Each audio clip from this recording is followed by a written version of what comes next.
বেশ কয়েকটা চমক দিয়ে অস্ট্রেলিয়ার বিপক্ষে টেস্ট সিরিজের জন্য দল ঘোষণা করলো নির্বাচকরা, যেখানে শরীফুল, নাহিদ রানা এবং লিটন দাসের পরিবর্তে দলে যে একাধিক চমক আসতে যাচ্ছে সেটা কিন্তু অনুমিতই ছিল।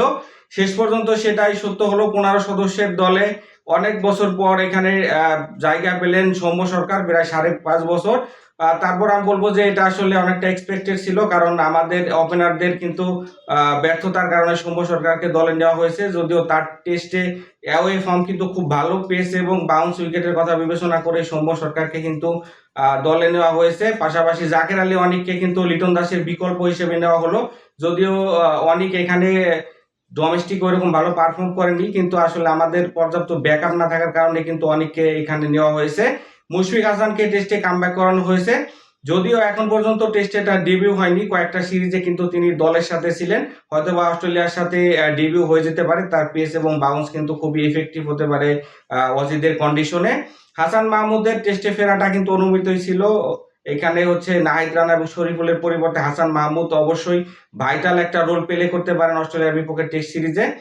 ইবাদতকে এখানে ফেরানো হয়েছে, তিনি পিতৃত্বকালীন ছুটিতে ছিলেন, কিন্তু যেহেতু আমাদের হঠাৎ করে পেসারদের ইনজুরিতে হয়ে যাওয়ার কারণে ওইভাবে ব্যাকআপ না থাকার কারণে কিন্তু ইবাদতকে এখানে স্কোয়াডে যোগ করা হয়েছে।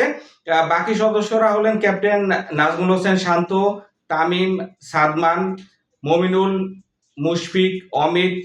এছাড়া কিন্তু স্পিন ডিপার্টমেন্টে রয়েছেন মেহেদী হাসান, মিরাজ, তাইজুল, এবং পেস ডিপার্টমেন্টে কিন্তু অন্যতম ভরসা তাসকিন আহমেদ, সৈয়দ খালেদ আহমেদ, এরা কিন্তু রয়েছে। তো এই টেস্টটা কিন্তু আসলে আমাদের জন্য ঐতিহাসিক একটা টেস্ট। 23 বছর পর আমরা অস্ট্রেলিয়ার মাটিতে খেলতে যাচ্ছি, সেখানে কিন্তু বেস্ট পসিবল আমরা স্কোয়াডটা নিয়ে যেতে পারলাম না, এটাই কষ্টের বিষয়।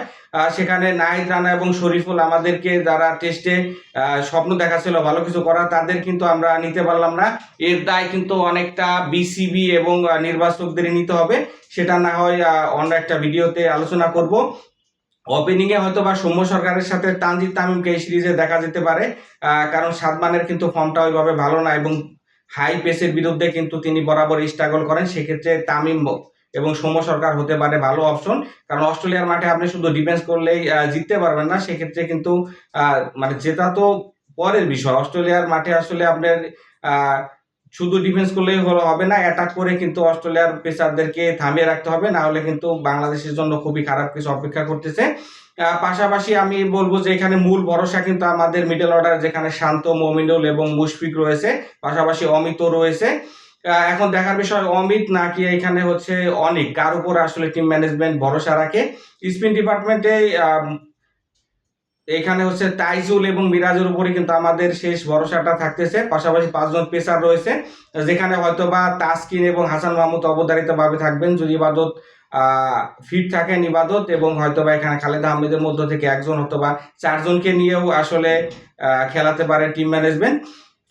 এখন এই টিমের উপরে ভরসা করা ছাড়া আমাদের আসলে কোনো উপায় নেই। অস্ট্রেলিয়ার বিপক্ষে কিন্তু ভালো করলে আসলে এরাই করতে হবে, যারা ইনজুরির কারণে ছিটকে গেছেন তাদের নিয়ে আসলে আলোচনা করা যেতে পারে, কিন্তু তারা তো আসলে স্কোয়াডে যাবেন না। আশা করবো যে এই টিমটা অস্ট্রেলিয়ার বিপক্ষে দুর্দান্ত কিছু করবে।